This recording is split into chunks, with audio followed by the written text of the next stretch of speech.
이 권력이라는 말, 이 돈이라는 말, 성이라는 말은 그렇게 썩 좋게 들리는 말은 아닙니다.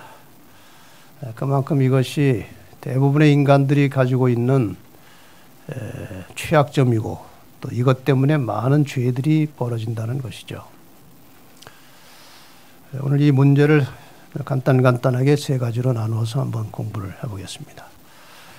그동안 종종 간간히 여러분에게 드렸던 말씀들이 이제 중복되고 반복되는 것도 물론 있겠습니다만은 늘 제가 말씀드렸듯이 같은 말을 목회자가 설교하면서 같은 말을 반복할 수밖에 없는 것은 첫째, 다 잊어버리기 때문에 또 하는 것이고 또 안 잊어버려도 실천을 안 하기 때문에 또 하는 것입니다. 그렇게 이해하시고 들으시기를 바랍니다. 우리 인간에게 죄가 들어오는 통로가 세 가지가 있음을 성경이 명백하게 가르쳐주고 있습니다. 하와가 선악과를 먹기 직전에 그 선악과를 보고 가졌던 느낌, 이것이 굉장히 중요하죠. 먹음직했다, 선악과가. 그 다음에 보기에 보암직했다. 그 다음에 그걸 먹으면은 지혜롭게 될 것 같은 느낌이 들었다, 이거죠. 그 다음에 예수님께서 사탄에게 시험 받으실 때 사탄이 시험한 내용도 통로는 역시 똑같습니다. 첫째는 돌을 떡으로 만들어 먹으라는 거예요. 먹는 것이 먹음직한 것과 같은 계통입니다. 그 다음에 산으로 데리고 올라가서 천하 만국을 다 보여주고 보여준 것입니다. 천하 만국을 보여주고 나한테 절 한번 하면 고생할 거 없이 그냥 다 넘겨줄 테니까 절 한번 해라. 이런 보여주고 절하라는 거예요. 천하를 다 보여준 것입니다. 세 번째는 성전 위로 올라가서 여기서 뛰어내리면 천사가 너를 받들어서 발이 상하지 않도록 해줄 거 아니냐. 그거 한번 보여줘라. 잘난 척 해보라 이거예요. 사도 요한은 이 세 가지를 요한일서 2장 16절에 육신의 정욕, 또 안목의 정욕, 이생의 자랑 이렇게 묘사했습니다. 이 세 가지를 통해서 많은 우리 인간들에게 죄가 들어오고 여기에 걸려서 넘어집니다. 이 죄인들이 가지고 있는 이제 본능적인 욕구들이 있어요. 이제 식욕, 성욕, 물욕, 명예욕 이런 것들이 다 우리가 인간들이 죄인들이 가지고 있는 본능적인 욕심들입니다. 이런 것들이. 그러니까 죄라고 하는 것은 대개 이 본능을 잘못 사용할 때 나오는 것입니다. 식욕이 뭐 나쁜 게 아니죠. 성욕, 지극히 정상적인 것입니다. 또 물질이 있어야 사람이 사는 거예요. 다 이것이 정상적인 것이지만 이러한 인간의 본능을 잘못 사용할 때 이게 죄가 된다는 것입니다. 아마도 아담 하와가 이 범죄하는 순간에 이 체내에 엄청난 변화가 왔던 것 같아요. 그렇게 선하게 순결하게 창조되었던 아담과 하와가 선악과를 따먹고 나서 그 직후에 한 이야기가 죄에 대해서 변명한 것입니다. 아담은 하와가 주워서 먹었습니다. 하와는 뱀이 꼬여서 먹었습니다. 아마 글쎄요, 잘 모르겠지만 아담과 하와가 그 후에 죄악 세상에 사는 동안에 잘 살다가 조금 불화가 생기면 그 얘기를 꼭 했을 겁니다. 아담이 먼저 당신 때문에 이렇게 되지 않았냐고 말이야. 어쨌든 이 인간의 심리에 또 이 속성에 이 죄된 기질이 만들어진 것이 사실입니다. 그 이후로. 이렇게 해서 타락한 인간의 본성 속에 이 죄의 요소로 작용하는 것들이 오늘 잠깐 다루게 될 권력, 성, 돈 이런 것들이에요. 이 권력과 욕과 관계되는 것은 이제 명예욕입니다. 명예욕. 그 다음에 이 성은 지극히 정상적인 것이지만 이건 이제 잘못된 성욕 때문에 또 수많은 범죄가 저질러집니다. 그 다음에 이제 물질에 대한 지나친 욕심, 지나친 욕심 때문에 오는 시험들 이런 것들이에요. 그래서 이 명예욕은 아까 우리 사도 요한의 표현에 의하면은 이생의 자랑에 해당하는 것이고, 이제 성욕은 대체로 이제 안목의 정욕에서 오는 것이고, 물욕은 육신의 정욕, 이렇게 우리가 분간해서 분별해서 표현할 수가 있겠죠. 자, 먼저 이 권력에 대해서 좀 생각해 보십시다. 이 권력은 꼭 무슨 세상의 세력이나 권력만을 말하는 것이 아니고, 인간 속에 늘 끊임없이 일어나고 있는 자만심, 자고하는 마음, 스스로 높아지고자 하는 마음, 또 자존감, 자존심, 이런 것들이 다 여기에 관련된 것들입니다. 루스벨이 타락할 때 바로 이것, 권력, 자만, 자고, 자존, 이런 것이 이제 작동을 했다는 것이죠. 그래서 이사야 14장 13절과 14절에 보면 내가 내 마음에 이르기를 내가 하늘에 올라 하나님의 무별 위에 나의 보좌를 높이리라. 자기가 이제 높아지겠다는 것이죠. 내가 북극 지폐의 산 위에 좌정하리라. 가장 높은 구름에 올라 지극히 높은 자 하나님과 비기리라. 이런 마음을 가진 거예요. 사실 이 교만의 밑바닥에는 뭐가 깔려 있는가 하면은 자기가 하나님처럼 되고자 하는 것입니다. 이것이 거기에 다 깔려 있는 거예요. 근데 이러한 피조물들의 이러한 심리는 예수님, 창조주이신 예수님으로부터 직접 교훈을 받고 가르침을 받던 제자들도 예외가 아니었습니다. 그야말로 예수님은 겸손의 화신이었습니다. 겸손의 극치였고 겸손 자체였습니다. 그 겸손을 옆에서 보면서도 제자들은 전혀 딴 생각을 품고 살았다는 것입니다. 제자들이 이제 뭐 배경 얘기까지 하면 좀 길어서 그냥 바로 하겠습니다만, 예수님께서 한 번은 저 앞에 걸어가시고 제자들이 이제 뒤 따라가고 있었어요. 근데 이게 언젠가 하면은 예수님께서 베드로와 야고보와 요한을 그 변화산에 데리고 가셔서 그 세 사람과 특별한 경험을 하고 내려온 이후에 있었던 일이에요.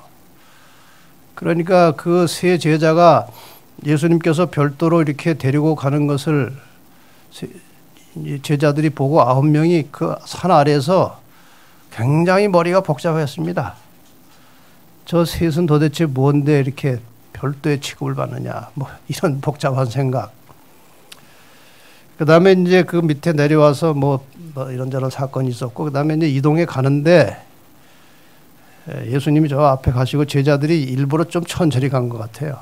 제자들이 저 예수님 앞에 가고 뒤에 제자들이 가면서 서로 누가 크냐 하고 이제 다투는데, 이게 나중에 이제 예수님께서 물어보신 질문에 대한 질문이에요. 가면서 무슨 얘기 했겠습니까? 베드로와 야고보와 요한에게 말이에요. 너희들 거기 셋이 예수님하고 올라가가지고 무슨 약속 받았어? 나중에 예수님이 왕 되면 너희들 뭐 약속 받은 거 있어 없어? 이런 얘기한 것 같아요. 그래서 이제 목적지에 도착해가지고 방에 들어갔는데 예수님께서 뒤에서 뭐 다 아시죠. 너희들 거기 오면서 무슨 얘기했냐? 그런 거예요. 그랬더니 할 말이 없으니까 가만히 있으니까, 왜 가만히 있었어요? 떳떳하지 못한 거예요. 서로 누가 크냐 하고 쟁론하면서 왔기 때문에 말을 못하고 있는 거예요. 이게 인간이에요. 제자들이 아니고 인간입니다. 이것이. 우리도 마찬가지예요. 또 저희 사이에 그중 누가 크냐 하는 다툼이 난지라 이런 일이 여러 차례 있었습니다. 한 번은 그 야고보와 요한이 말이에요. 여짜오되 주의 영광 중에서 우리를 하나는 주의 우편에 하나는 좌편에 앉게 해 주십시오. 이 소리를 들으니까 말이에요. 제자들이 화가 나가지고 아니 니들이 도대체 뭔데 형제지간에 좌우에 있으려고 그러느냐. 이건 아주 또 복잡한 일이 또 벌어진 것입니다. 이게 제자들이에요. 오늘 우리는 어떻습니까? 이런 말이 있습니다. 인류는 발전하지만 인간은 동일하다. 옛날 이스라엘 백성들이나 예수님 당시 제자들이나 우리나 인간의 마음과 심리는 거의 같은 거예요. 시대소망 409에 보면은 옛적에 그리하였던 것처럼 오늘날 우리 주를 따르는 자들 중에 이 교활하고 기만적인 죄가 얼마나 편만해 있는가. 그리스도를 위한 봉사와 우리 상호 간의 교제가 자기를 높이려는 은밀한 욕망으로 인하여 얼마나 자주 손상을 받는가. 얼마나 자기 만족에 대한 생각을 하고 사람에게 인정받기를 갈망하는가. 이런 갈망이, 이런 욕망이 우리 모두에게 다 있다는 것입니다. 교회정원 5권에도 하나님의 종이라고 공언하는 자들이 범하는 실수 중 많은 것들은 그들의 이기심과 인정을 받으려는 그들의 욕망과 인기를 얻고자 하는 그들의 갈망의 결과입니다. 심지어 하나님의 종들도 이런 욕망을 다 가지고 있다는 것입니다. 이게 도대체 언제 어떻게 끝이 나겠습니까? 이런 것이. 이런 욕망, 욕심, 죄된 경향이 도대체 언제 끝날 것이냐. 제가 이 문제는 내일 좀 다루려고 합니다. 만일 교만과 이기심만 버린다면 대부분의 문제들은 5분 내에 해결될 수 있을 것이다. 다 여기에서 이제 문제들이 나온다는 거예요. 교만과 이기심 같은 거.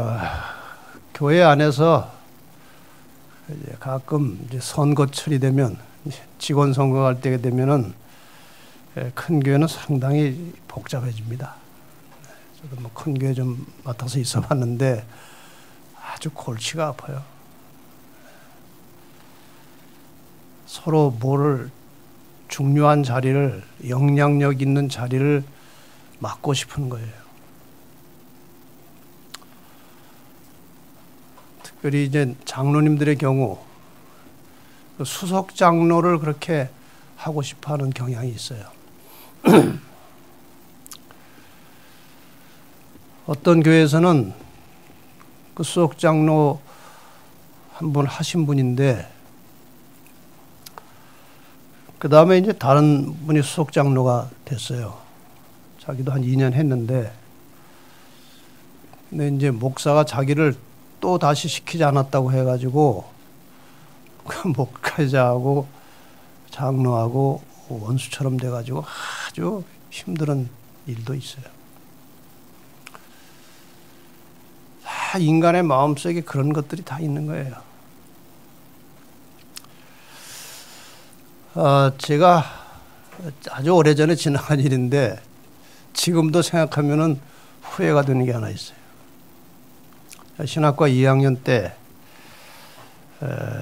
3학년에서는 이제 학생의 회장을 뽑고 2학년 중에서는 학생의 부회장을 뽑아요. 근데 이제 각 과에서 이제 학생들끼리 의논해가지고 이제 후보자를 냅니다. 그 다음에 그렇게 후보자가 안 된 사람은 자기가 그냥 등록을 해가지고 후보가 될 수 있어요. 근데 저희 신학과 2학년 반에서 이제 학생의 부회장 후보를 추천하는데, 그러니까 제가 됐어요. 제가 이제 후보자가 된 거예요.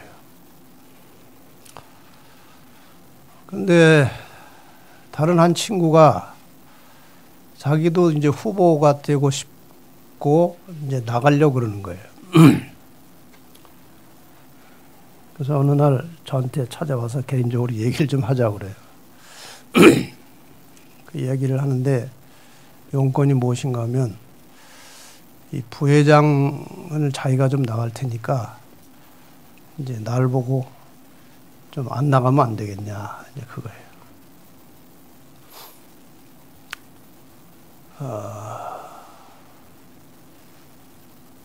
지금 같으면 제가 아이고 뭐 그러지 뭐 그랬을 것 같아.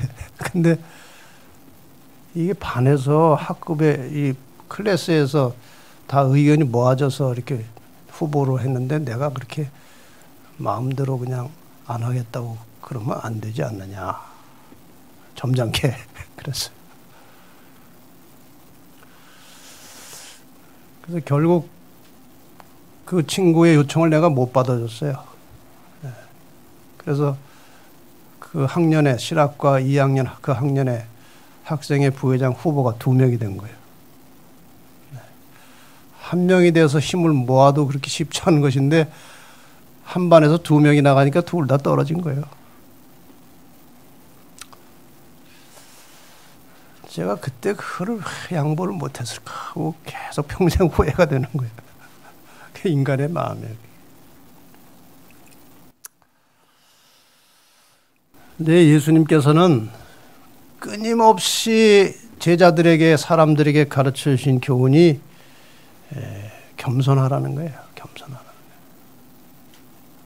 수고하고 무거운 짐진 자들아 다 내게로 오라. 내가 너희를 쉬게 하리라.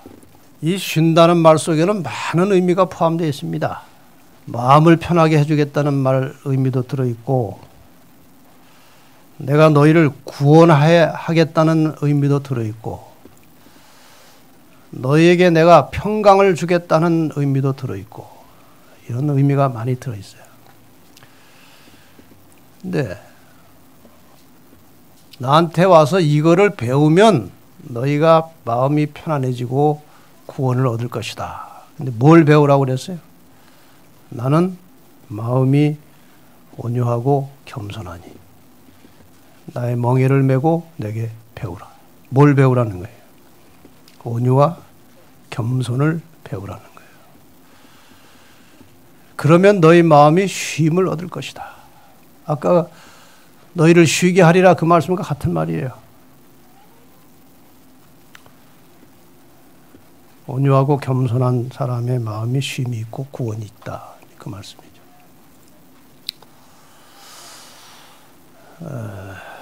선자왕 590에 보면 온유와 겸손은 성공과 승리의 조건들이다. 영광의 면류관은 십자가 아래서 머리 숙이는 사람들을 기다리고 있다. 참 좋은 말씀이죠. 온유와 겸손은 성공과 승리의 조건들이다.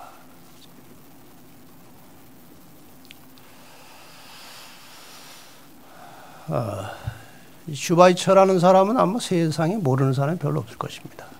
이분이 그분의 헌신과 그분의 희생, 봉사, 아프리카에서 평생을 바쳐서 수많은 생명을 살리고 자기 가진 것 다 내놓고 바쳐서 헌신했던 유명한 사람인데 단순히 그분이 그런 자기의 기술과 기능을 가지고 봉사했기 때문에만 그런 것이 아니고 그 뒤에 숨어있는 매우 중요한 그분의 인품이 있었어요.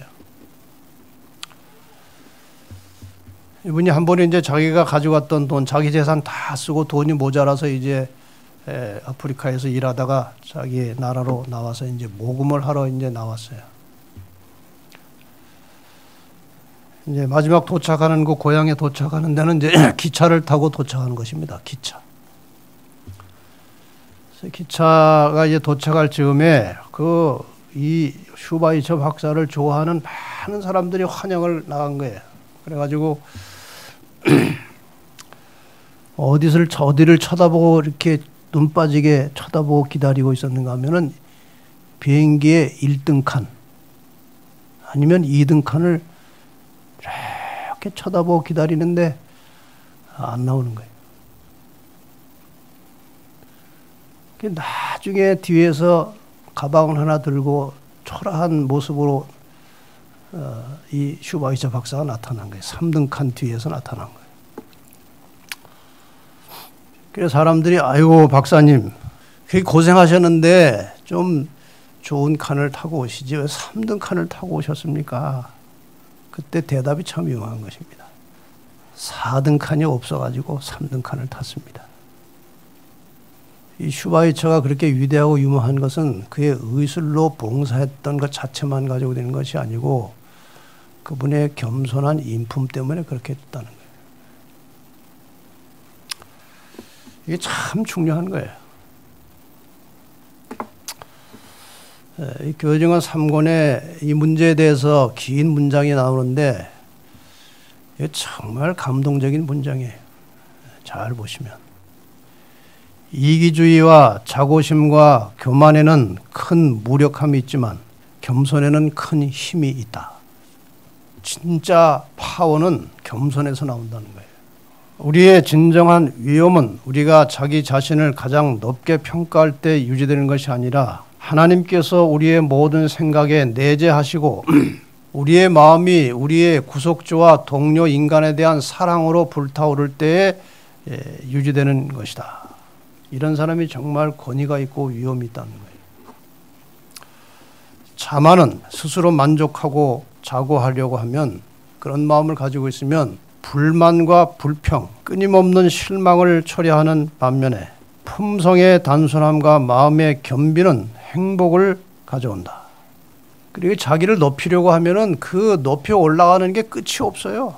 요만큼 올라가면 더 올라가고 싶고 더 올라가고 싶고 그 끝은 하나님이에요. 만족이 없습니다. 그래서 늘 이 자만하고 교만한 사람들은 끊임없이 남에 대해서 불평하고 불만을 갖는 거예요. 결국은 계속 실망하다 끝나는 거예요. 근데 정말 단순한 마음으로 마음을 겸비하게 할 때에 행복해진다는 것입니다. 우리에게 거룩함을 가져다 주는 것은 우리 자신을 더욱 적게 생각하고 다른 사람들보다 행복하게 해주는 법을 배우는 것이다. 교만과 자조는 겸비와 겸손에 비교하면 참으로 연약한 것이다. 참으로 연약한 것이다. 우리 모두 각자가 깊이 생각해 봐야 할 매우 중요한 말씀이라고 생각이 됩니다. 돈에 대해서 예수님께서 어떻게 하셨을까? 돈 하면 재물, 물질, 재산 이런 게 다 이제 포함이 되는 것입니다. 저 사람이 왜 저렇게 웃고 있습니까? 왜 저렇게 좋아합니까? 앞에 돈이 많이 쌓여있으니까 좋아가지고 웃는 거예요. 사람들은 너나 할 것 없이 돈을 좋아합니다. 왜 좋아합니까, 돈을? 곰곰이 생각해 봤어요. 왜 좋아하는가? 이 가장 중요한 원인은 1차적으로 돈이 없으면 생명을 유지할 수 없어요. 생존의 본능 때문에 돈이 필요한 거예요. 그 다음에 기왕 사는 거 좀 더 좋은 조건 속에서 살고 싶어요. 그러려면 돈이 더 많아야 돼요. 좋은 조건에서 편리하게 살고 싶은 거예요. 그 다음에 물질을 많이 소유하고 싶은 이 본능적인 욕심이 있어요. 본능적으로 많이 갖고 싶은 거예요. 그 다음에 다른 사람들로부터 존중받고 싶은 마음, 영향력을 좀 갖고 싶은 그런 심리가 있어요. 다른 사람들로부터 인정받고 다른 사람들에게 영향력을 끼칠 수 있는 여러 가지 방법 중에 그래도 제일 쉬운 것이 돈을 많이 갖는 거예요. 그게 제일 쉽다고 그래요. 명예, 그냥 공부도 많이 해야 되고 실력도 쌓아야 되고 그냥 엄청나게 투자를 해야 돼. 그런 어떤 실력적인 면에 능력적인 면에서 존중을 받으려면은 많은 노력이 필요한 거예요. 권력을 하나 잡으려면은 그 잡기가 하늘의 별 따기예요. 국회의원 한번 되려면 그거 잘못하면 재산 다 날려버려요.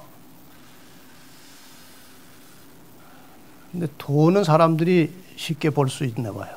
돈은. 그래서 돈을 많이 가지면 사람들한테 인정을 받고 영향력이 생겨요. 교회 안에서도 그런 일이 비일비재해요. 그런 일이 있어서는 안 되지만 교회 안에서는. 근데 교회 안에서도 그런 일들이 있는 거예요. 인생을 좀 더 즐기면서 살고 싶은 이 쾌락적 욕구가 있는 거예요. 즐기려면 돈이 있어야 되는 거예요. 돈이. 요즘 사람들 여행을 참 많이 다닙니다. 여행. 즐거운 여행을 하려면 뭐가 있어야 돼요? 돈이 있어야 돼. 돈이. 비행기 타려면. 또 다른 목적 중에 하나는 후손들이 고생하지 않고 좀 넉넉하게 살도록 하기 위해서 많이 모아서 이제 물려주려고 하는 거죠. 네. 이런 이유들.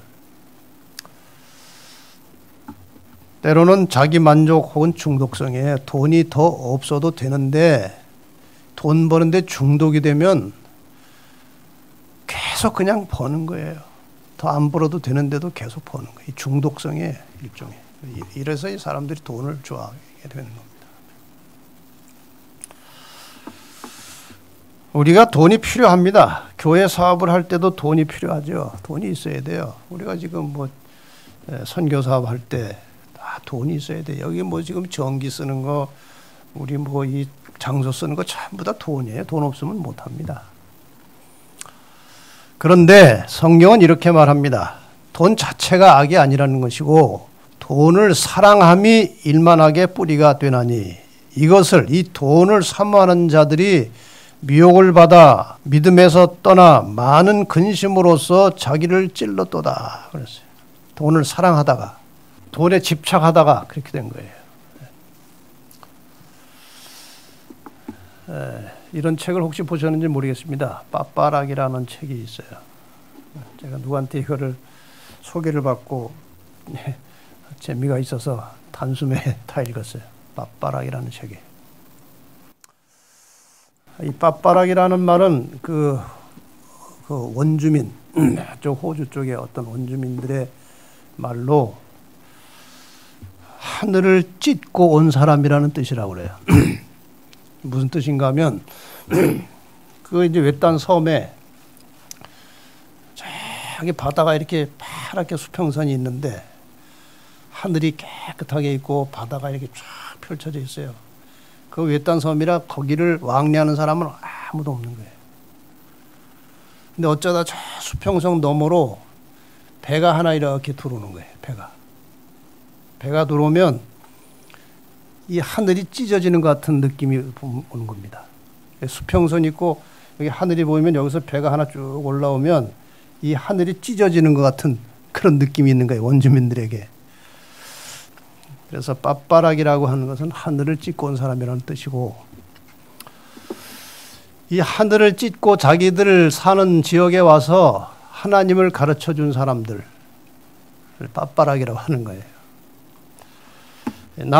남태평양 사모아 섬의 추장이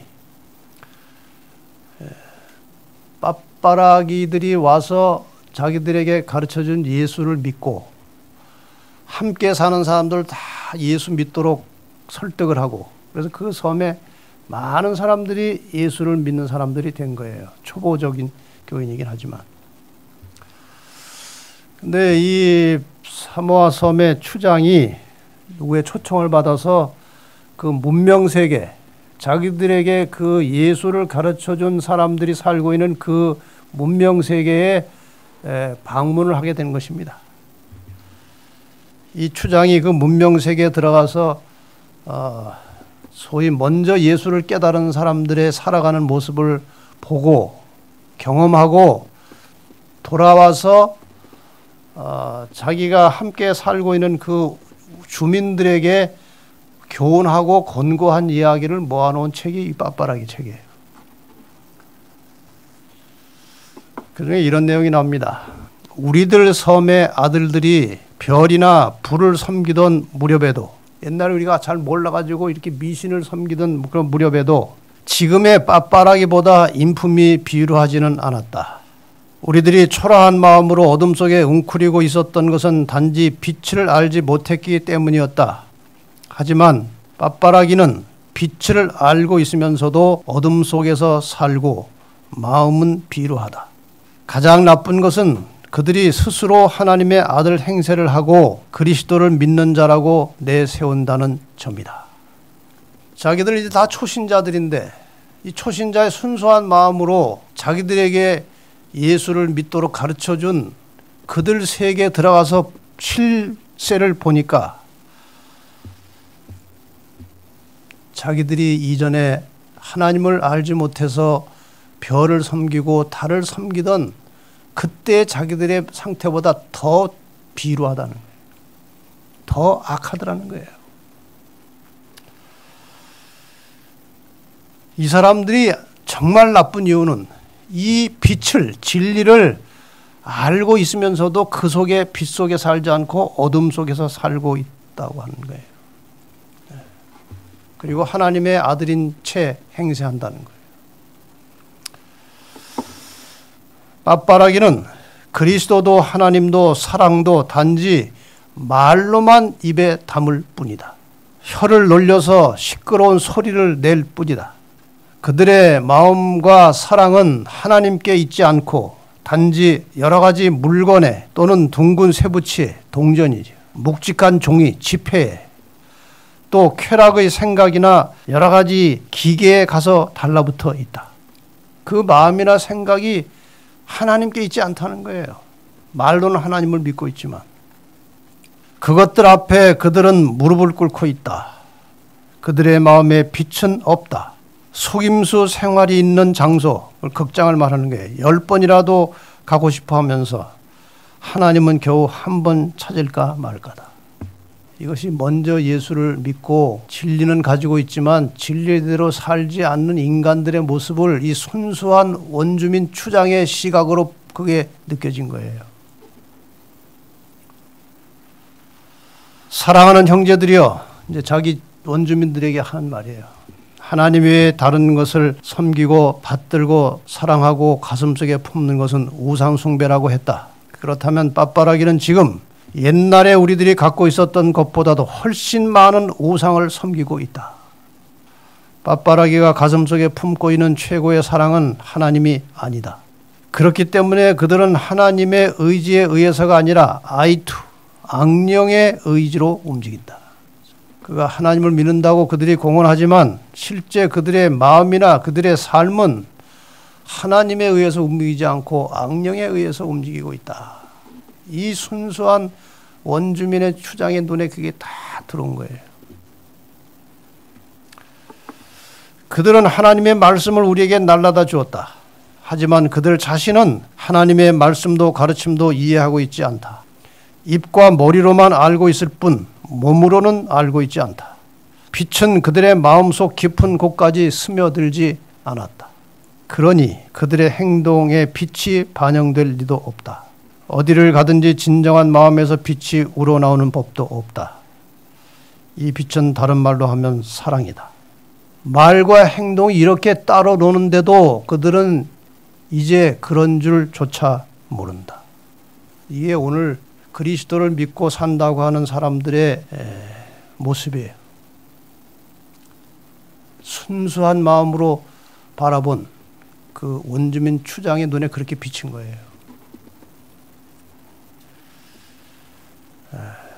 이 모든 것의 중심에 들어있는 것이 돈이고 재물이에요.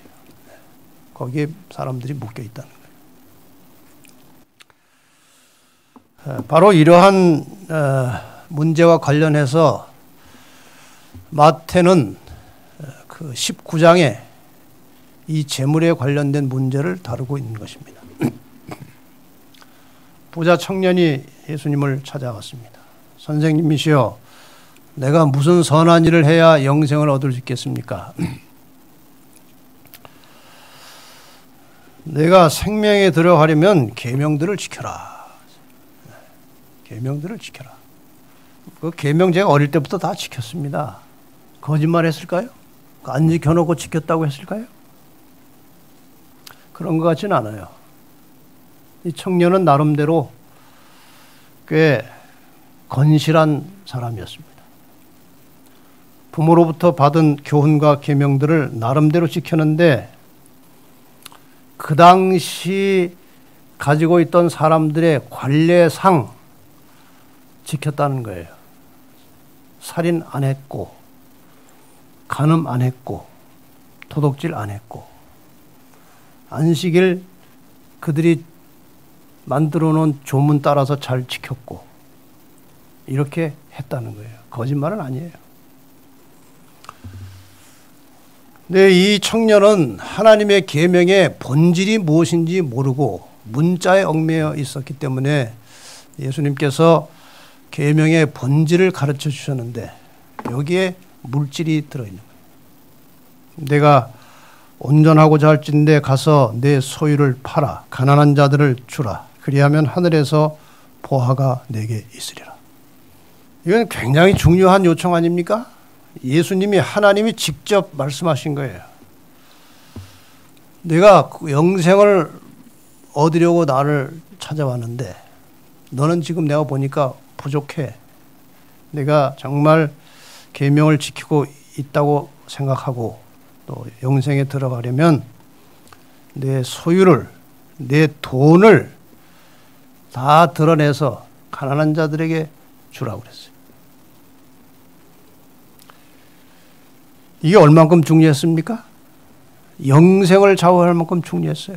이걸 하면 영생이고 안 하면 멸망이라고 지금 예수님께서 말씀하신 거예요. 근데 결론이 어떻게 됐습니까?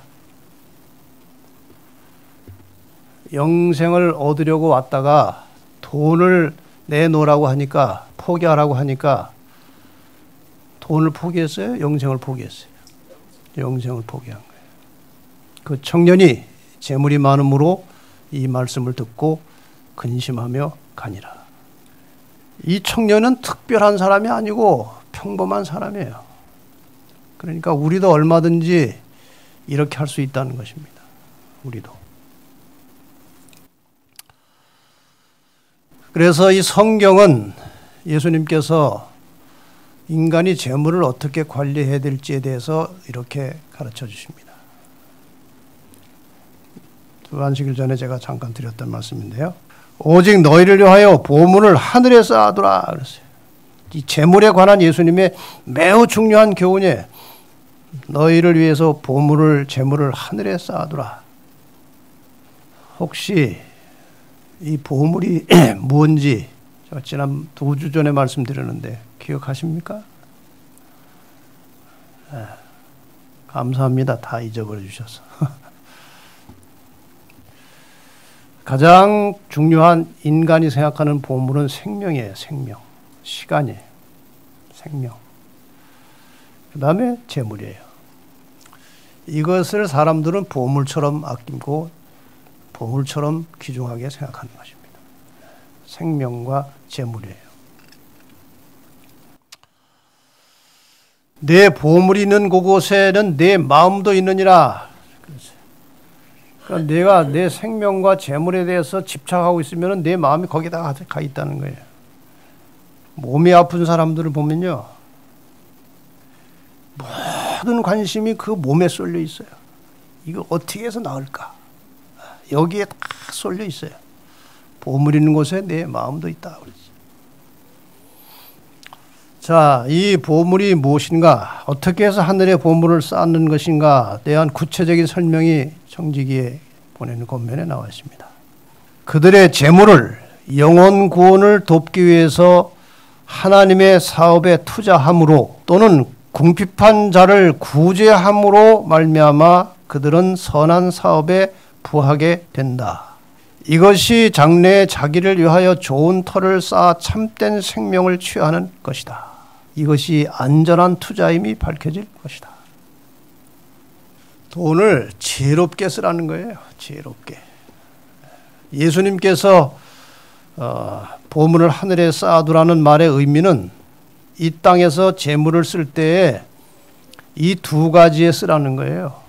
선교하는 일에 영혼 구원을 돕는 일에 돈을 쓰면 그것이 안전한 투자라는 것입니다. 더 나아가서 가난하고 궁핍하고 어렵고 불쌍한 사람들을 구제하는 일에 손을 펼쳐서 쓰면 그것이 아주 안전한 투자라 그런 말씀이죠. 그리하여 세상의 재물이 소멸될 마지막 날 하늘의 보물을 쌓아둔 사람은 그의 생애에서 얻은 것을 바라보게 될 것이다. 우리가 가지고 있는 재물 이 땅의 보화들이요 절대로 영원하지가 않죠. 예수님 오시는 재림의 날 모든 물질은 끝장이 나는 것입니다. 아마 재림을 생각지도 않고 기다리던 사람들은 이 재림의 날에 있을 엄청난 사건에 아마 기절초풍을 할 거예요. 그렇게 공들여서 멋지게 지어놓은 수십억을 들여서 지어놓은 집들이 그냥 폭삭 주저앉는 거예요. 그 집 안에다가 무슨 비밀 창고를 만들어서 그냥 현금을 잔뜩 쌓아둔 게 그냥 순식간에 날아가 버리는 거예요. 아무것도 아니에요.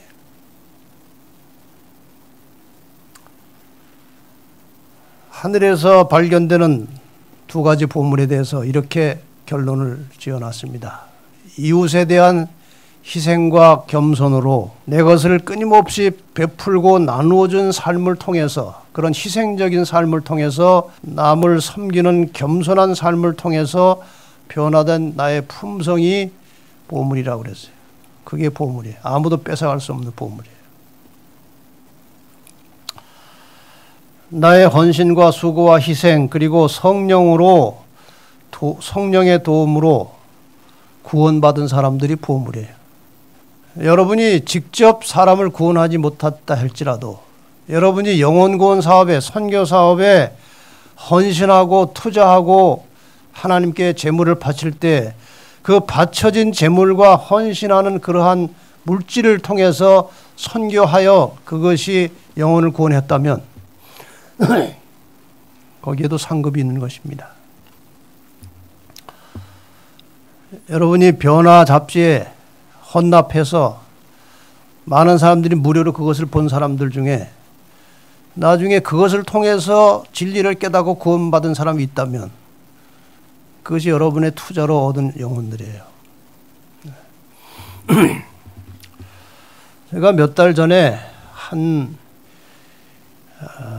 25년 이상 이제 전혀 연락이 없던, 제가 합회 청소년 부장할 때의 청년이었던, 그리고 제가 연합회 있을 때 제 사무실에 상담하러 한 번 왔던 그 청년인데 지금 나이가 이제 많죠. 25년 동안 아무 연락이 없었어요.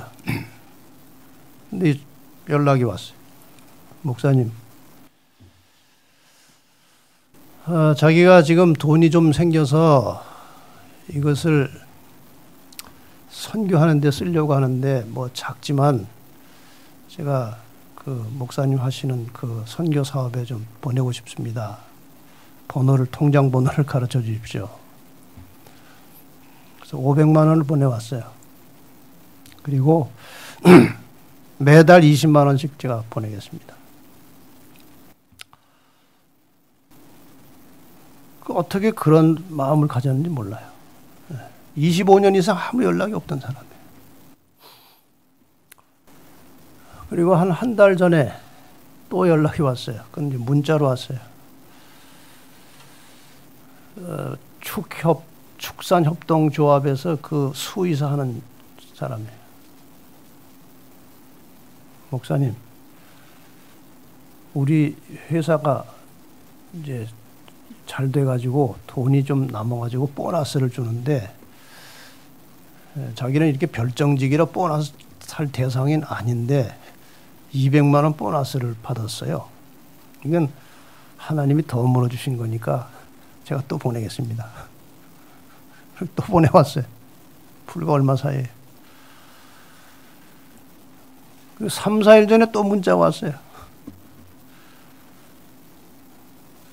근데 회사가 마지막 결산을 하고 나니까 흑자가 더 많이 생겼다고 그래서 300만 원 또 보너스를 주네요. 이거 다 도움을 얻은 것이니까 제가 이것도 보내겠습니다. 여러분, 그게 쉬운 게 아니에요. 다 사람이 돈이 들어오면 그걸 가지고 자기를 위해서 뭐 하고 싶은 욕심이 생기는 것이고, 욕심이 생기지 않더라도 자기 통장에 더 많이 쌓아두고 싶은 욕망이 다 있는 거예요. 그러지 않습니까? 근데 그냥 들어오는 대로 그냥 하나님께 바치고 쓰겠다는 거예요. 그게 하늘의 보물을 쌓는 거예요. 하나님 사업에 또 가난하고 불쌍하고 어려운 이웃들을 위해서 재물을 쓰는 것이, 그것이 바로 하늘의 보물을 쌓는 거예요. 예수님께서 돈에 대해서 말씀하실 때 그것을 가르쳐 주신 것입니다. 초기문집 56페이지에 보면 이런 말씀이 있어요. 환난의 때에는 가옥과 토지도 성도들에게는 쓸모없는 것이 될 것이다. 환난이 오면. 이는 그들이 폭도들의 노도처럼 들이닥치기 전에 피해 달아나야 할 것이기 때문이다. 그리고 그때는 그들의 소유를 현대 진리를 전하는 사업에 쓸 수 없게 될 것이다. 이런 날이 온다는 거예요. 그러니까 이런 날이 오기 전에 우리의 재물을 하나님 사업에 헌신하는 것은 매우 지혜로운 청지기의 사역이라는 것입니다. 나는 환난의 때가 오기 전에 성도들이 장애가 될 만한 모든 것을 처분하고 희생을 통해 하나님과의 언약 관계에 들어가는 것이 하나님의 뜻임을 보았다.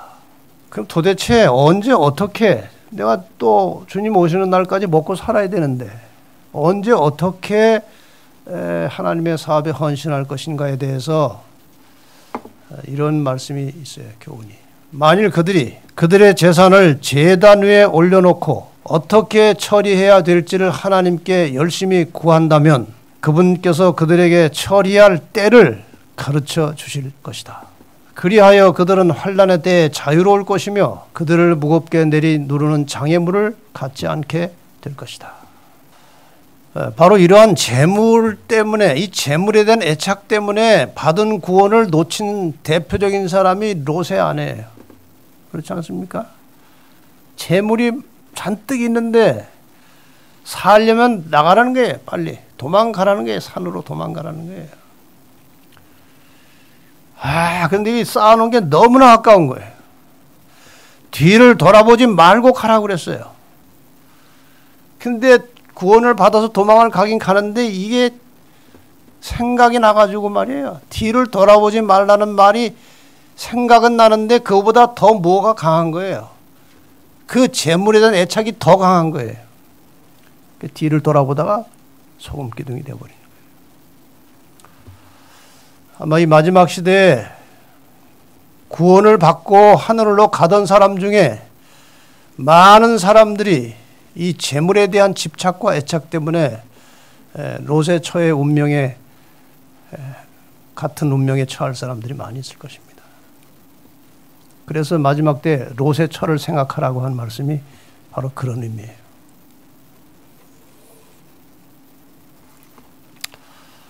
다시 몇 말씀 읽고 이 성에 대한 것은 다음 시간에 조금 더 다른 문제와 결합해서 말씀드리겠습니다.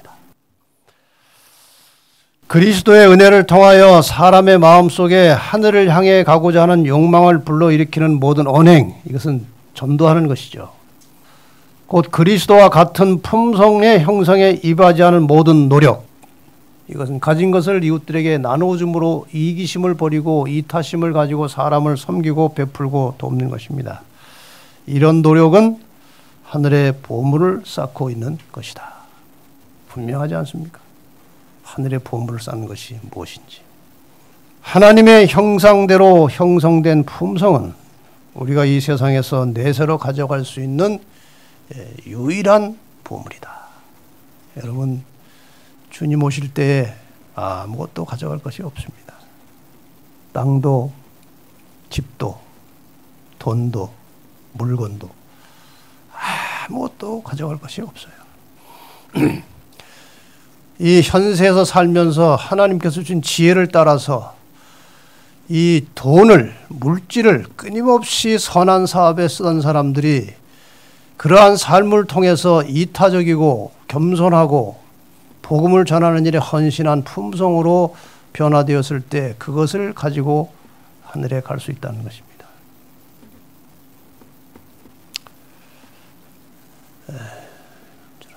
아무쪼록 오늘 이 저녁에 여러분이 두 가지, 교만과 권력, 명예, 이것이 얼마나 인간을 타락시키는 도구인지, 아울러서 돈이 얼마나 사람에게 시험거리가 될 것인지, 이 두 가지 주제를 여러분이 예수님의 교훈을 통해서 이 저녁에 마음속에 깊이 새겨가시기를 바랍니다.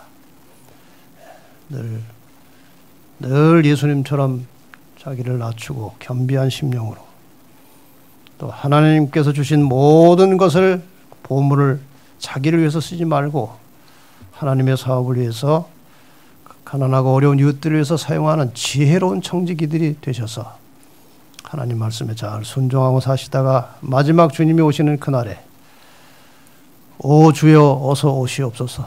제가 이 땅에 가져갈 것이 아무것도 없습니다. 주님 사랑합니다 하고 주님을 맞이하는 성도들이 되시기를 간절히 바랍니다.